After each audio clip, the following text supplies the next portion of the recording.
Bonjour, je suis Marc Glady, maître de conférences en sociologie à l'Université Paris-Dauphine et responsable du Master 2, qui est un parcours Conseil et accompagnement du changement, CAC, CAC, et l'ancienne dénomination de ce master est 228. Et je suis accompagné aujourd'hui de deux alumni, Juliette Delalin et Alice Dubreuil, bonjour, et d'un étudiant de l'année en cours, Nicolas Le Seigneur. Et on va organiser un genre de table ronde après une petite présentation de ma part pour commencer. Alors, la fiche signalétique de ce master. D'abord, il prépare au métier du conseil et de l'accompagnement du changement. Il s'intéresse à toutes les transformations organisationnelles et managériales dans les organisations publiques et privées. Et il forme au métier de responsable de projet en entreprise ou de consultant en cabinet de conseil. Cette formation est pluridisciplinaire, elle a une spécificité, c'est qu'elle articule les sciences sociales et le management. Donc vous allez avoir dans le programme de formation aussi bien des cours de sciences sociales, de sociologie, sociologie du travail, sociologie des organisations, sociologie du langage aussi, très important pour accompagner les changements, sociologie des outils de gestion, psychosociologie également, très important puisqu'il prend en compte le niveau du sujet dans les organisations, et puis en même temps des cours de management, management de projet, les ficelles du métier, de manager de projet, management des compétences, management du bien-être au travail, des cours sur la formation, des cours aussi sur les nouveaux modes d'organisation du travail, et puis des cours parfois plus techniques, comme un cours sur l'entretien, qui est une pratique courante des consultants.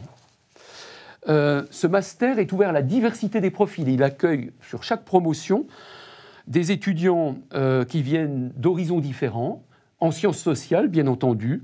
Alors, par exemple, Sciences Po, des sociologues, des étudiants en sciences de la communication, des étudiants comme Nicolas qui vient de psychologie du travail ou de psychologie tout court, des étudiants qui viennent aussi, par ailleurs, des sciences de gestion, et puis encore des étudiants qui sont des ingénieurs et qui ont fait des écoles d'ingénieurs.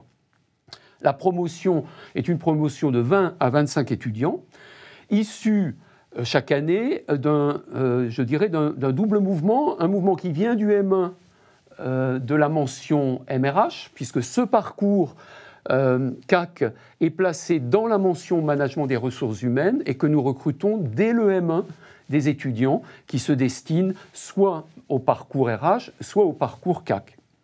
Et puis des étudiants qu'on recrute directement l'année de formation en M2 chaque année, donc à peu près la moitié des étudiants sont des nouveaux entrants à Dauphine.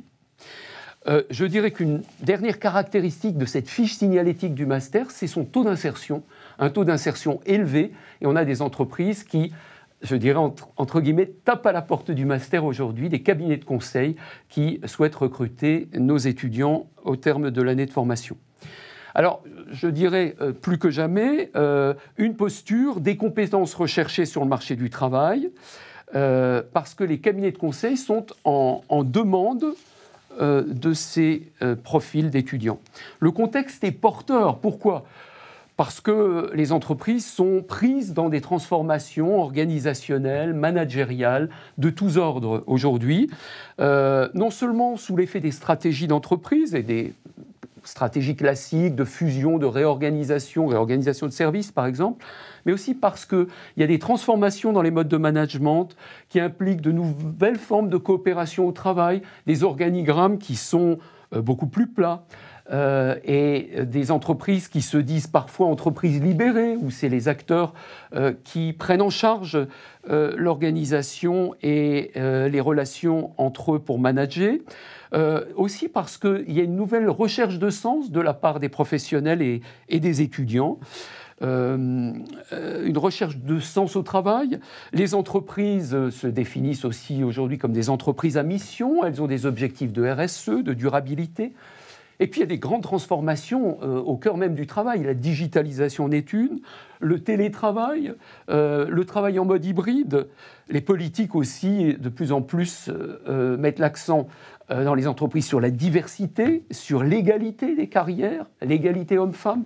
Tout ça crée un contexte porteur pour l'accompagnement du changement. Et il n'y a pas de projet de transformation qui ne comporte aujourd'hui un volet d'accompagnement par des consultants internes, externes ou par des responsables de projets internes à l'organisation. Alors, on a deux grands objectifs de formation. Acquérir dans ce master, permettre aux étudiants d'acquérir de nouvelles compétences, de solides compétences de diagnostic, d'intervention, en mobilisant les cadres d'analyse, évidemment, des sciences sociales et du management, mais aussi d'être sensible, d'avoir une sensibilité sociale, psychosociale, et d'être capable de percevoir dans les organisations les tensions qui sont générées par le changement. Et je dirais, c'est un master qui professionnalise à la fois au niveau des cadres d'analyse, mais également au niveau de la posture. Et je crois qu'on a des étudiants qui ont un profil particulier qui les distingue sur le marché du travail. Je l'ai déjà dit, une excellente intégration professionnelle, puisque on a à la fois des étudiants qui deviennent des consultants internes dans les grands cabinets aujourd'hui, qui s'ouvrent à cette perspective du management et des sciences sociales, que ce soit des cabinets comme Capgemini, Accenture, etc. Ils accueillent aujourd'hui nos étudiants. Et puis on a tout un ensemble de cabinets plus spécifiques, avec des orientations à taille humaine, avec des orientations et des méthodologies qui prennent en compte ces dimensions sociales et psychosociales et qui accueillent nos étudiants. Et puis on a aussi de très grandes entreprises, y compris des entreprises du CAC 40, qui intègrent sur le mode d'une responsabilité de projet ou responsabilité de mission des étudiants experts en transformation. L'année de formation passe par une professionnalisation dans les entreprises à travers un apprentissage ou un stage de 6 mois. En formation initiale, les étudiants font plutôt un stage, mais on a de plus en plus une majorité d'étudiants qui font ce master en apprentissage, et donc ils sont 9 mois dans l'entreprise pour développer des compétences professionnelles. Cette organisation du master se fait en alternance. Le premier mois, le mois de septembre et le début du mois d'octobre, les étudiants ont un package de cours de 6 à 7 semaines qui leur permet d'avoir de solides bases pour s'intégrer dans l'organisation, prendre en charge leur apprentissage et y développer les compétences qui sont vues dans les enseignements. Le reste de l'année, à partir de la mi-octobre, se déroule sur un format 3 semaines, 1 semaine, 3 semaines en entreprise, 1 semaine à l'université. La pédagogie est active. Les étudiants sont pris dans un certain nombre de travaux universitaires et académiques, comme des études de cas. Ils font des analyses de discours, des analyses de pratiques, ils réalisent des projets, ils présentent des travaux, ils analysent et ils accueillent aussi, mais d'abord ils accueillent des professionnels dans un cycle de conférences, et puis à partir de cet accueil, ils font une analyse de la pratique de ces professionnels. La validation dans ce master est assez simple. Elle prend la forme d'études de cas, de réalisation de projets, de travaux de groupe, essentiellement de travaux de groupe. Le développement des compétences professionnelles, être capable de réaliser des diagnostics, être capable de traduire ces diagnostics en stratégie de changement, être capable d'analyser la commande et derrière la demande des organisations quand il s'agit d'intervention, être capable de concevoir, de mettre en place des dispositifs d'accompagnement, être capable d'intégrer, je dirais, différents éléments comme l'analyse des compétences, les problèmes de formation à ces stratégies de transformation, et puis avoir une oreille, une écoute, être capable d'entendre les discours et de les analyser. Le mémoire est un élément essentiel de cette professionnalisation. C'est l'étudiant qui choisit le thème du mémoire à partir d'éléments fort vécu dans l'apprentissage. Et donc, ce mémoire est complètement articulé à la professionnalisation et il permet à l'étudiant de développer une question académique autour de la thématique qu'il a choisie parce qu'elle est saillante dans son expérience de stage ou d'apprentissage. Voilà pour la présentation immédiate et la fiche signalétique de ce master. Et maintenant, je vais laisser la parole successivement à Juliette, qui va se présenter, qui va présenter son parcours de formation, puis à Alice, puis à Nicolas, qui est encore en cours de formation dans l'année en cours. Et chacun va un peu décrire ses attentes, sa formation de base, d'où il vient, comment il a profité du master et comment il se positionne aujourd'hui dans l'emploi pour nos deux alumni. Donc bonjour, donc moi c'est Juliette. J'ai démarré par un parcours plutôt orienté ressources humaines avec un DUT GEA, GRH et une licence en gestion management des ressources humaines. J'ai eu quelques expériences dans les ressources humaines où je n'ai pas retrouvé le côté humain que je recherchais à la base quand j'ai démarré mes études. Donc, en licence, j'ai découvert le métier de consultant et notamment le métier de consultant en accompagnement du changement. Et j'ai un peu eu un coup de cœur pour les sujets que mène un consultant en accompagnement du changement. Donc naturellement, j'ai cherché s'il y avait un master qui correspondait à ce métier. Et il y en avait un, le master Conseil et accompagnement du changement de Paris-Dauphine, qui en fait m'a fait découvrir un peu un double parcours, c'est-à-dire un équilibre entre les sciences sociales et les sciences de management que je connaissais déjà. Et donc j'ai postulé au master, j'ai réalisé mon alternance au sein de BNP Paribas à la direction de la conduite du changement de BCF Entreprises, où j'ai pu déjà mettre en pratique pas mal de choses acquises dans le master. Et j'ai poursuivi, donc aujourd'hui je suis consultante en accompagnement du changement chez Juez Terwen, qui est un cabinet spécialisé dans la transformation, l'accompagnement des transformations et en stratégie.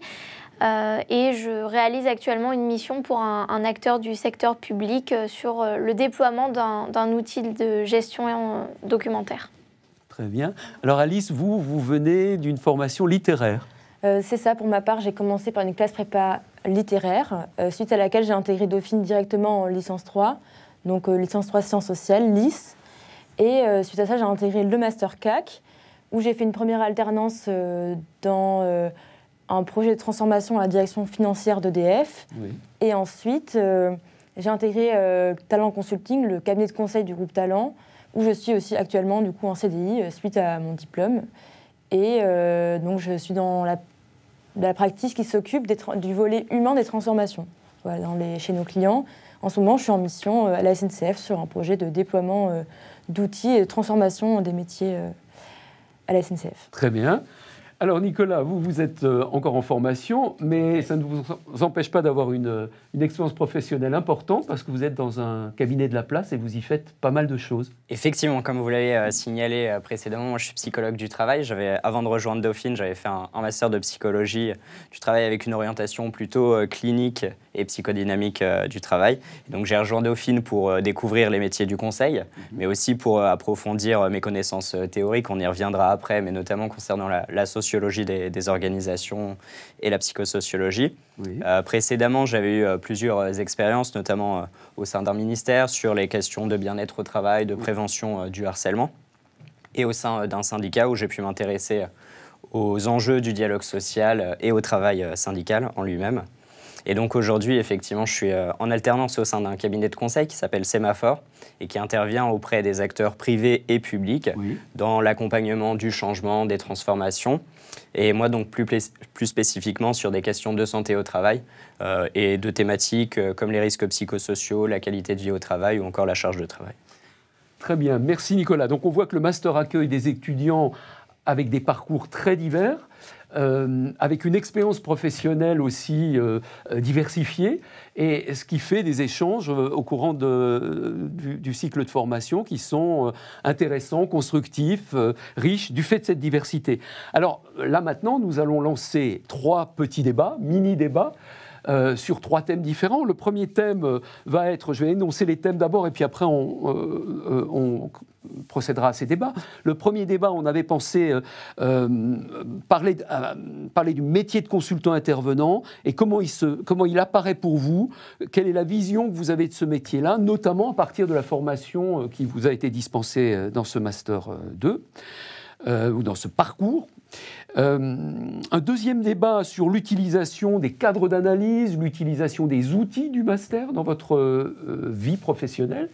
Et puis un troisième débat sur le vécu du master, la vie dans le master et comment ça se passe durant cette année de formation. Alors on va commencer par le premier débat, le débat sur ce que vous a apporté le master quant à la vision que vous aviez du métier de consultant. Je crois que c'est vous, Juliette, qui... Alors, comme je disais, j'ai découvert le métier de consultant en accompagnement du changement en licence. Donc, à cette période, j'avais une vision assez outil, process du métier de consultant en accompagnement du changement, où on utilisait beaucoup d'outils. On faisait surtout du cadrage chez le client. Et en fait, le Master CAC m'a permis déjà de voir que non, il n'y avait pas que ça. Il y avait beaucoup d'enjeux aussi humains dans l'accompagnement au changement. C'est d'ailleurs pour moi ce que je place, surtout depuis que j'ai fait le Master CAC en premier. C'est d'abord, on a l'humain et ensuite on a les outils qui permettent d'accompagner l'humain et de proposer un plan d'action. Et en fait, cet équilibre entre sciences sociales et sciences de gestion m'a vraiment ouvert les yeux sur un métier qui peut allier les deux et qui place vraiment l'humain au cœur du métier.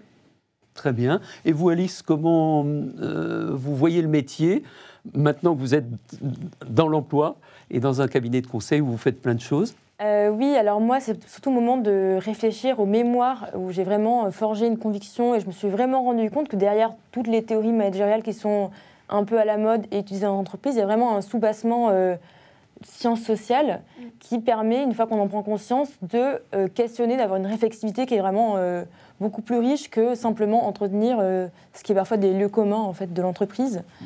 Et ensuite, dans le monde professionnel, j'ai pu remarquer que c'était vraiment un plus pour mes employeurs d'avoir cette dimension-là, sciences sociales, à mon profil, qui est en plus de la partie management. Et même chez mon client, le fait que j'ai des compétences en sociologie, ça a été reçu avec beaucoup d'enthousiasme quand je suis arrivée. Et vous, Nicolas, alors Oui, tout à fait. Alors moi, comme Juliette, j'avais une vision peut-être un petit peu limitée des métiers du conseil avant de rejoindre ce master. Et donc j'ai fait le choix de rejoindre ce master aussi pour pouvoir développer ma vision à la fois stratégique et plus globale des organisations. Je m'y suis retrouvé complètement et j'étais effectivement animé par cette volonté d'allier la performance et la santé au travail. Et donc j'ai pu concilier ça aussi avec l'alternance, puisque dans le cabinet où j'évolue, c'est vraiment une conviction qu'on partage avec les autres consultants et avec ma manager notamment. Et donc, avec les apports de notre master, j'ai pu découvrir différentes approches, différents enseignements qui m'ont permis de développer aussi ma vision plus générale du conseil. Et notamment, plusieurs cours sur lesquels on reviendra après. On va revenir, oui. Tout à fait. Mais voilà, vraiment, ce master et mon alternance m'ont permis de concorder et de découvrir une approche vraiment plus humaine du conseil. Très bien, alors on entame maintenant un deuxième débat qui est en quoi le master vous dote d'outils et de cadres d'analyse qui vous permet d'intervenir avec, je dirais, confiance. Et c'est important pour des jeunes consultants, vous sentir légitime à intervenir parce que vous êtes adossé sur des compétences d'analyse et de diagnostic, particulièrement sociologiques. Alors, dans quel ordre? C'est Nicolas. Allons-y. C'est Nicolas, oui, puisque oui, vous étiez déjà sur les outils. Tout à fait. Bah oui, comme je le disais, ce master m'a permis de découvrir des méthodes et des outils d'accompagnement du changement qui nous sont dès aujourd'hui déjà utiles dans mes missions de conseil au sein de mon alternance. Pour évoquer quelques exemples, par exemple, les cours de socio des organisations et de psychosociologie me sont utiles dans, par exemple, des diagnostics socio-organisationnels qu'on est amené à faire régulièrement dans les missions de conseil. Oui. Le cours de sociologie du langage dont vous parliez tout à l'heure nous permet de mieux comprendre les jeux de pouvoir et ce qui peut se jouer dans les discours au sein des organisations, des entreprises. Et le cours d'exercice du métier de consultant nous plonge aussi en immersion dans une mission de conseil et nous permet de voir concrètement comment on peut apporter des solutions aux organisations. Donc voilà, comme on peut le voir, c'est vraiment des divers apports théoriques qu'on peut mettre à profit directement. Directement. Et d'être en apprentissage permet ces traductions assez immédiates. Et vous, Alice, quel souvenir vous avez des cours qui vous ont marqué? Alors déjà, il y a des méthodologies qu'on applique dans les cabinets en pratique, comme par exemple celle de l'atelier de co-développement. C'est quelque chose qu'on pratique dans mon service avec mes autres collègues consultants pour partager sur différentes expériences et progresser ensemble. Mais en ce qui concerne les cours, très concrètement, là, je suis en train de développer avec mon cabinet une nouvelle offre sur les changements de gouvernance. Et je suis allée retrouver dans mes cours ce qu'on avait vu, notamment dans les cours de sociologie des organisations avec Madame Servel ou encore les cours de théorie organisationnelle avec Fabien Blanchot. Et ça m'est très utile dans la vie quotidienne, en fait, même. Très bien. Dans mon travail. Très bien.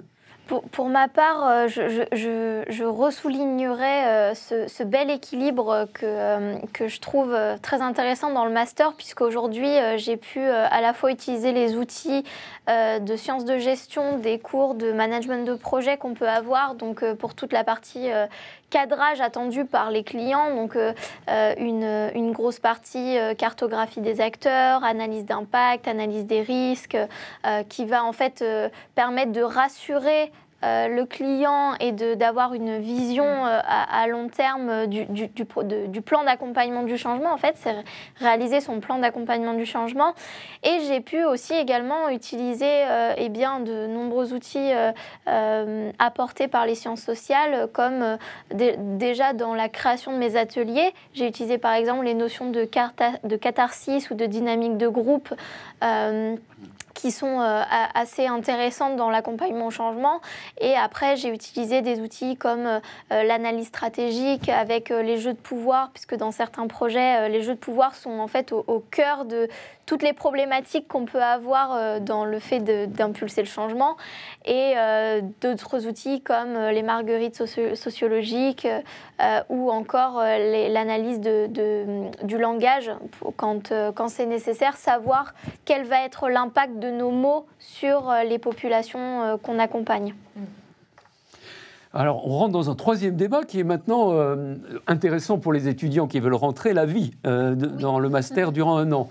Alors, je crois que cette vie est riche. Il y a une vie de groupe, il y a des ambiances de groupe, chaque année différente d'ailleurs.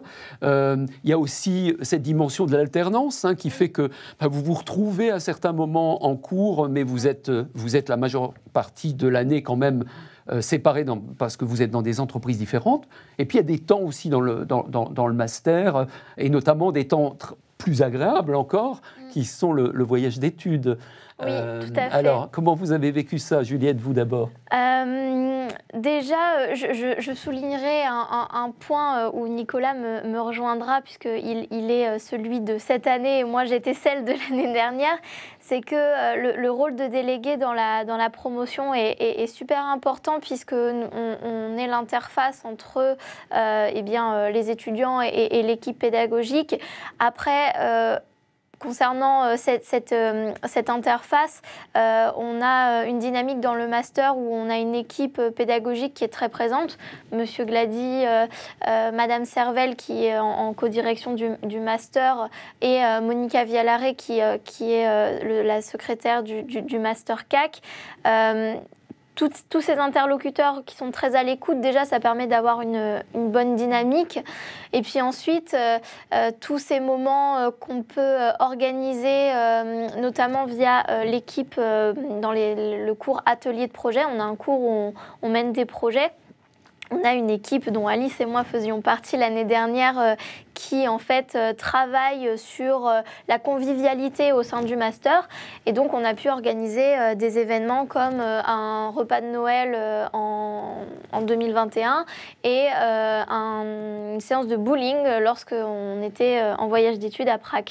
Tout ça, ça s'inscrit dans des ateliers de projet où on retrouve aussi une équipe qui s'occupe du voyage, une équipe qui s'occupe plutôt deux équipes d'ailleurs qui s'occupent plutôt de la relation avec les alumni.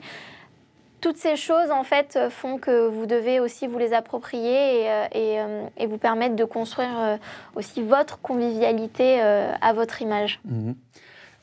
Alice, peut-être Moi, ce que j'ai retenu des temps du master, c'était que c'est un master qui est quand même très complet, parce qu'on fait à la fois des choses très professionnalisantes, mais aussi il y a une dimension recherche avec les mémoires, il y a beaucoup de cours différents. Donc il faut quand même se préparer à un certain niveau d'exigence et d'engagement dans le master. Mais à la fois, comme le disait Juliette, il y a vraiment une ambiance, une dynamique de groupe conviviale et surtout d'entraide et de solidarité. On peut partager tout le long de l'année avec nos camarades sur les difficultés qu'on rencontre dans nos recherches, dans notre travail, même dans nos vies professionnelles. Et ça, c'est très agréable et c'est vraiment un grand support quand on est au milieu de l'année et qu'on a besoin des autres. Ouais. Notamment grâce aux nombreuses évaluations qui sont en fait des travaux de groupe et pas des travaux individuels. Donc on est aussi par obligation, par nécessité, obligé de communiquer, d'avoir une bonne communication. Donc c'est très important de la garantir. Et tout ça s'approfondit beaucoup à travers le voyage d'études, oui, y compris entre l'équipe pédagogique et les étudiants. Prague nous a permis... Si vous avez l'occasion si vous voulez en savoir plus sur Monsieur Glady, le voyage d'études est le bon moment. Prague nous a permis de faire à la fois de l'analyse de pratique dans des parcs et dans des entreprises et de découvrir la ville et ses principales richesses touristiques. Donc ça a été, je crois, un moment apprécié par tout le monde. Vraiment de partage et de vous, bons Nicolas, souvenirs. Vous attendez maintenant le voyage d'études qui sera peut-être effectivement à Montréal. Donc on l'attend avec hâte. Oui. Et je vous rejoins complètement, Alice et Juliette, sur cette idée qu'on peut vraiment construire un master qui est à notre image. Je tiens aussi à noter effectivement la grande disponibilité des enseignants. Comme toi, j'assure ce rôle de délégué cette année. J'ai repris ton flambeau. Et c'est vrai que ce soit pour l'organisation des cours ou pour obtenir des renseignements supplémentaires, vous êtes toujours à notre écoute. Monica, effectivement, la secrétaire du master, l'est également.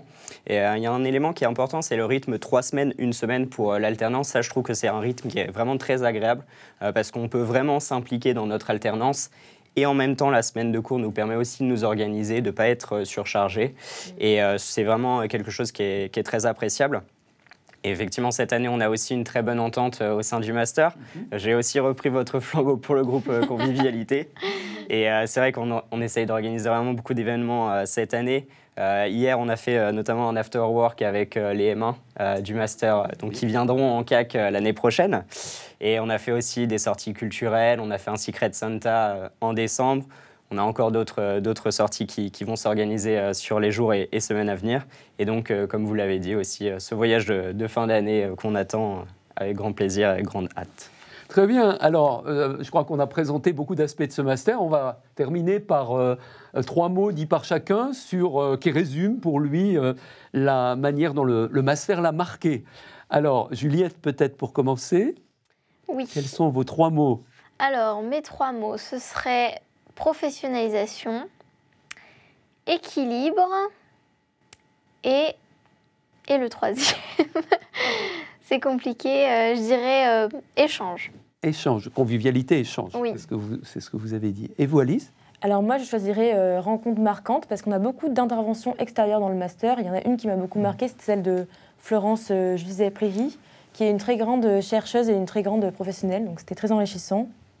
Ensuite, alternance, parce que c'est quand même un marqueur important. Et enfin, intervention, parce que c'est quand même plus large et plus riche que le sens plus strict du conseil. Le conseil. Voilà.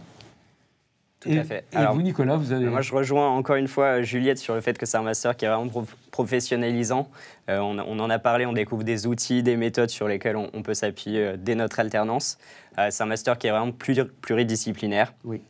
que ce soit des approches de sciences humaines et sociales, de sciences du management, mais aussi d'autres approches plus diverses. Et c'est un master qui est vraiment stimulant intellectuellement. On ne s'ennuie pas et on a beaucoup d'apports théoriques qui nous permettent de grandir, de découvrir de nouvelles choses et je pense que c'est vraiment très intéressant. Eh bien, merci à tous les trois pour cet échange intéressant et dynamique. Merci. Bonne continuation en tout cas à vous deux qui êtes promus, toutes les deux à un brillant avenir. Merci. Merci beaucoup.